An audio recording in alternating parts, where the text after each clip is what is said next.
Hello বন্ধুরা, welcome to my new video. তো হুট করে প্ল্যান হলো যে আমরা যাব এখন শিলিগুড়ি আশ্রমে। আমাদের ট্রেন ৫টায় আর এখন বাজে ৩টা অলরেডি।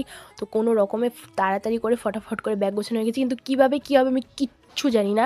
এখন ৩টা বাজে, ভাবো তাহলে। ফাইনালি কোনো রকমভাবে তাড়াহুড়ো করে এখানে আমি রেডি হয়ে গেছি, আর এখনও মা এসে পৌঁছেনি।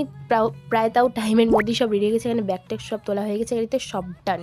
তো পরে আমি ট্রেনের কোনো ভিডিও বানাইনি। তো এখানে আমরা পৌঁছে গেছি আশ্রমে, আর এই হচ্ছে আমাদের আশ্রম, যেটা হয়তো তোমরা আগেও দেখেছো আমার অন্য ব্লগে। তো ফাইনালি মিশন সাকসেসফুল। তো সেদিন আসলে আশ্রমে ছিল রাসের অনুষ্ঠান, যার জন্য এখানে আসা। আর আশ্রমটা দেখো কত সুন্দর করে সাজিয়েছে।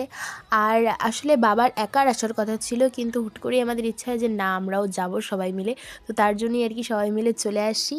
তো আমরা ওখানে যেতে যেতে পাঠ শেষ হয়ে আরতি শুরু হলো, আর এটা ছিল আমার আজকের লুক। তো আজকের মতো ভিডিওটাকে এন্ড করছি। দেখা হচ্ছে পরের ভিডিওতে, বাই।